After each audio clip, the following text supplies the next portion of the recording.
What's up everyone, welcome back to another video, and today we're going to be taking a deeper look at Nahida, her kit, her potential, as well as her scaling up to some of the more popular archons that have proven themselves to be consistent, and also kind of get rid of this, I don't know what it is, fear or paranoia almost of people thinking Nahida might get the Venti treatment. Now Venti, as you guys may know or may not know, is the Anemo archon who currently right now is not very utilized. In fact, people who have heavily invested into Venti oftentimes wouldn't say it themselves, but the numbers point all towards that Venti has been severely underutilized as an archon character. So people are wondering, hey, what if they do the same to Nahida because of Hyper Bloom, right? And it's not unfounded. When they did decide to remove Venti from the main meta of Genshin Impact, it was due to the fact that he was synergizing too well with some of the other characters and trivializing the content to a point where Hoyoverse couldn't balance a game around him. So now, fast forward to Nahida, people would say, well, what about Hyper Bloom? Hyper Bloom feels like it's just as broken as how Venti was back in the day. It's so easily accessible and people are crushing content with it. It's like effortlessly. There's really no way to counter it. However, seems to have no way to deal with this mess, right? And they're worrying that Nahida will end up in a similar situation as Venti, especially with Hoyoverse now rerunning her. Then they can kind of gut her out, making sure that she falls to like maybe 40%. Now, I understand the concerns, so today we're going to be talking about that, as well as the potential for Nahida to also rival the likes of Raiden Shogun, Zhongli, right, in the meta space for longevity. So if you guys have never tuned into my live stream, I talk about this a lot on my live stream, is that when it comes to the Venti case, it is a huge oopsie by Hoyoverse. The fact that they designed Venti in that manner essentially made it that Hoyoverse had no other option but to pivot away from Venti's strength. And Venti's strength is just CC, right? So if you look at Nahida, what is Nahida's strength? Nahida's strength is an EM buffing, a dendro applying archon. Like at her very fundamental aspect, that's all she is. She's an EM buffer, dendro applicator. Pretty much that's what she is. And Venti is a CC unit who can apply viridescence and also refund some energy. So with respect to Venti, he kind of does things similar to Raiden, but not quite on her level, but he also provides immense CC and in turn deals a good chunk of damage through his burst skill. And his CC is just too good, it's too strong, and currently, in my honest opinion, his CC should still apply to the bigger monsters, maybe just not as effectively, but that's beside the point. When you look at Venti and look at the tragedy that befell him, and we call it the Venti effect basically, how do you think Nahida is going to end up in that situation? And here's a couple things that I think people are missing out when they are talking about this paranoia or falling victim to this fear of investing into Nahida just for her to kind of fall out of the meta. The main difference between Venti and Nahida comes from a lack of control from Hoyoverse. When Hoyoverse loses control over their game balance and what players tend to play, and it leans too heavily towards one thing, oftentimes it would mean that they kind of overtuned a certain character.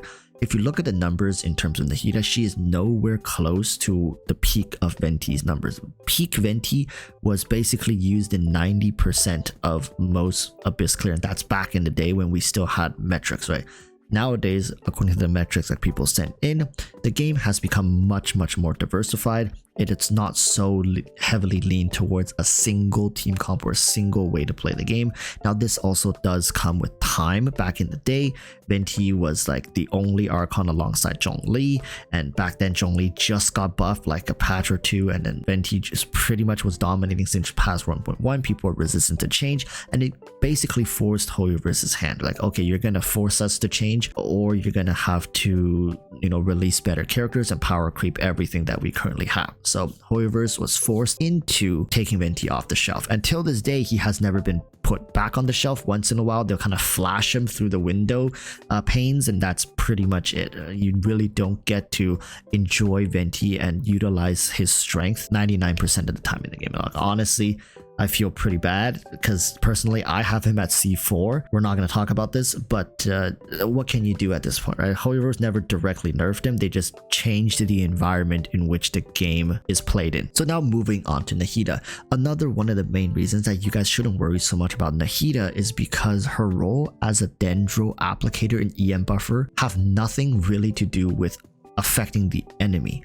she empowers her teammates. The difference between Nahida and Venti is Venti affects the enemies, right? Debuffing through viridescence and CC grouping the enemies. Nahida basically provides buffs to the team while applying her element to the enemies, and that enemy elemental application has really little ways for Holyverse to counter it. She just marks them. That's it. She marks the enemies unless there comes a day when the entirety of Dendro is irrelevant, or maybe a certain meta space where Dendro is completely shut out, like enemies have 99% resistance to Dendro. Then we can see a case for that. But even for characters like Raiden Shogun, there have been times when it's difficult to utilize her, saying like against enemies with pure raw electro resistance. Sure, there have been times, but it's not like floor 12 chamber 1 and 2 both have enemies that are electro immune or something like that, right? So oftentimes it's one half has a certain counter towards something, and then the other half has a certain counter towards other things. So you kind of just move them around.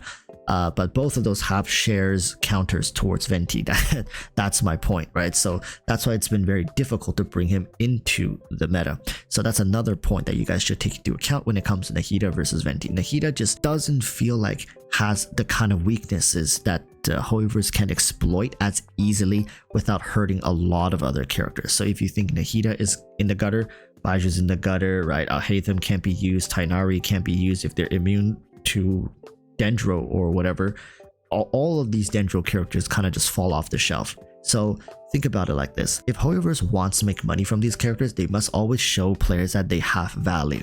So Nahida right now is beaming with value, along with Alhaitham, along with Tainari. Even if you get an off-banner Tainari, I don't think many people will be too upset unless you're pulling for Nahida and then you lose your 50-50 getting Tainari. You might be like, okay, whatever, but I really wanted Nahida. For people who are thinking, well, what about the longevity? Where do you see Nahida going?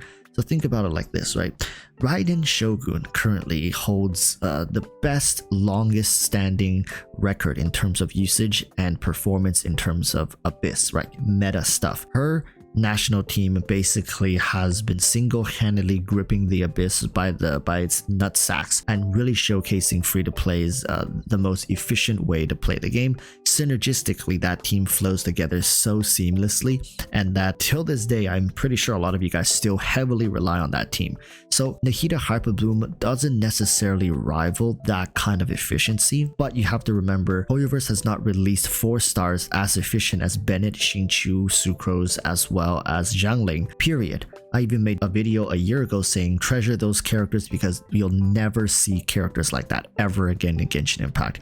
Cookie Shinobu is the closest character you have to, you could say, Bennett, Xingqiu, Zhangling, Sucrose level characters. Now Sucrose unfortunately has a lot of competition in Kazuha and Venti, and honestly in CN they surprisingly use Venti more than Sucrose, at least the big metric data that is pulled together by CN players. Sucrose is not that popular over there, right? I'm just gonna tell you guys straight up. Venti is like about 1% more popular than Sucrose. They're both hovering in the single digits in terms of popularity and usage rate, so let's just leave it at that. Whereas the other 3 I mentioned are in like the 70th. Nahida is also sitting up there very pretty. However, I have noticed Nahida has bigger fluctuations.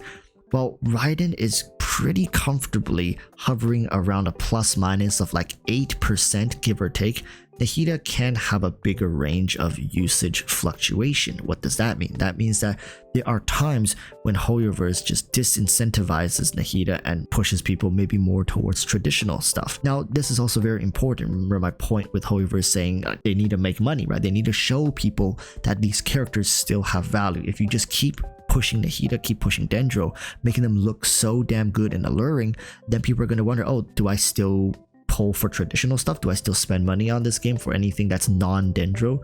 Right? So Holyverse, of course, at times has to rebalance the stuff to give players a reason to still pull on characters like Hu Tao, characters like Ayato, characters like Tartaglia, characters like Zhongli, right? Like these archons, it's a constant game of like seesaw balancing. It's just Holyverse's way of saying we want to make money, we want to show you guys that these characters still have value, but we don't want to show you guys they have too much value.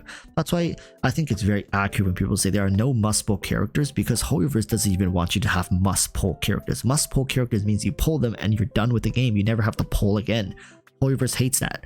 So all these characters will have fluctuations, but honestly, Zhongli in terms of Archon fluctuation has the biggest because he's either really useful or there are entire mechanics designed to counter his shield.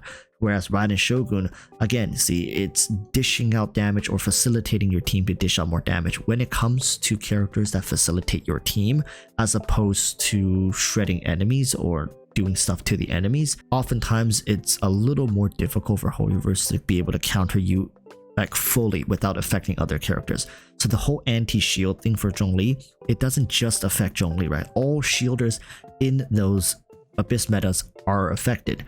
So that's what I mean. When it comes to Nahida, if you are worried that HoYoVerse is going to treat her like they did Venti, you don't have to worry, because if they do that to Nahida, HoYoVerse is not just losing out on millions, they're going to be missing out on tens and tens of millions in terms of revenue, because once Nahida goes, all the other Dendro character goes with her, right? So understand that and have peace of mind that at the end of the day, HoYoVerse wants to make money, your money specifically. So unless it reaches a boiling point where it's completely out of control, I don't ever see them stepping in and changing the meta space and destroying character credibility to the degree that they did to Venti. Rest assured, if you want to invest in Nahida, she'll likely go forward even 5 years till the end of the game, maybe even till post Genshin. I'm sure she'll have a role in the game. Maybe she'll have bigger fluctuations in the future once the game sprawls out even more and gives you more options, but she will always be a comfort pick for a lot of people who are into Dendro specific reactions. And I think while we have some really good ones now, there's more to come in the future. So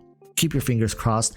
If you miss this opportunity, not trying to sell FOMO here, just know that Nahida likely won't be coming back for a little while. So if you've made peace with that sentiment, then feel free to skip her and continue observing. Hydro Archon is coming very soon and probably going to get a rerun before the 4.0 Pyro Archon comes out. So people, don't worry so much and just keep trekking along, right? Saving Primo Gems is probably the best course of action when you're unsure in terms of this stuff. So until next time, urge you all to stay safe. Peace. Bye bye.